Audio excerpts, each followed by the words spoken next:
Hi, my name's Jan Knowlston. I'm the Biodiversity Officer for the South Downs National Park. And we're here today in Lewes, celebrating a Beelines project for the Renature Festival. So we started this 2 years ago, and it started off with lots of scrub, plenty of trees and bramble. So we came in working with the landowner, Gavin Williams, next door. We worked to clear all the scrub and the bramble from this lower end. And now you can see it's completely recovered with amazing displays of this yellow St John's wort. And yeah, we're carrying on with volunteers and keeping the site managed, and in future it's going to be grazed.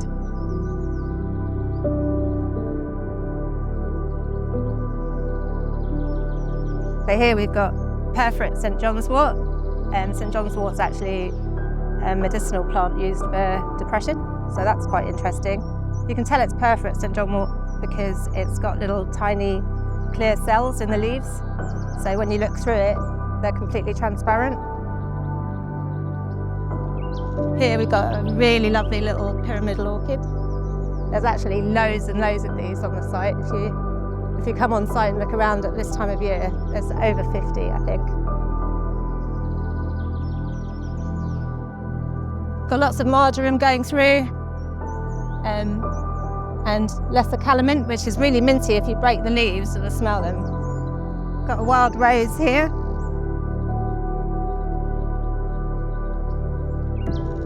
You can see meadow brown bombing around. There's also red-tailed bumblebees.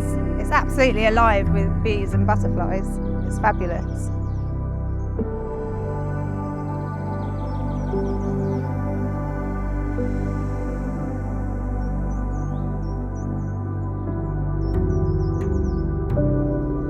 Got creeping cinquefoil down here.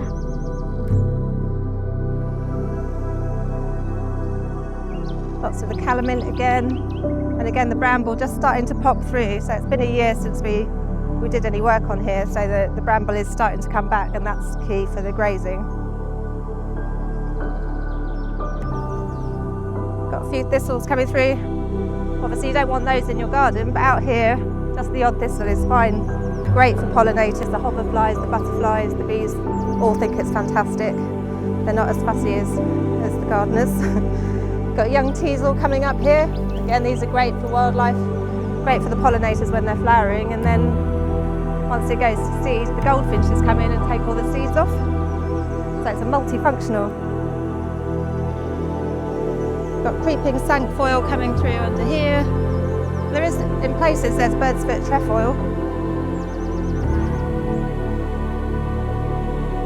Got viper's bugloss over there, an absolute stunner. Big blue spikes of flowers with purpley pink anthers. It's an absolutely fantastic plant. That will be covered in bees and butterflies.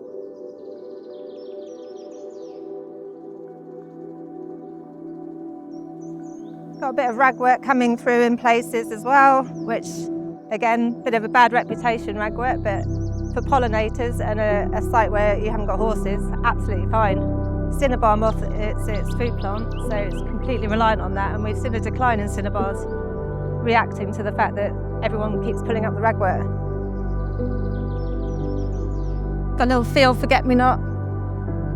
Tiny, tiny little flowers, tiniest little things, but stunning little plant.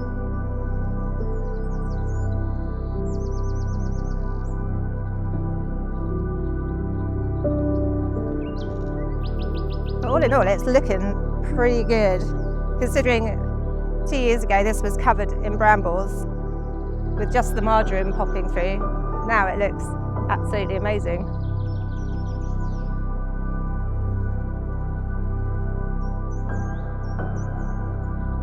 So this is one of 18 of our Beelines projects, and they vary in size and shape and what's been happening. So this one was volunteer work, but others have been planting wildflower meadows, planting trees, creating ponds.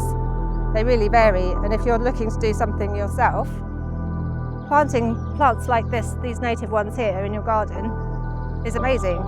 If you planted the mint and the St John's wort and the viper's bugloss into your garden, bees instantly.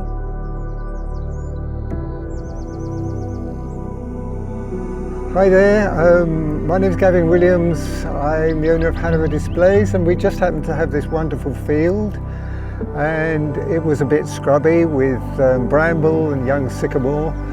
So we consulted with the South Downs National Park, Jan Nolson, and she explained that what we should do was to mow it, which I did with this tractor.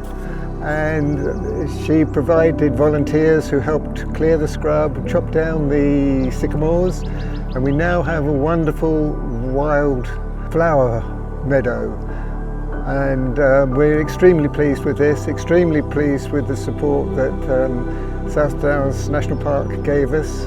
And I think it would be great if other people could follow this trend.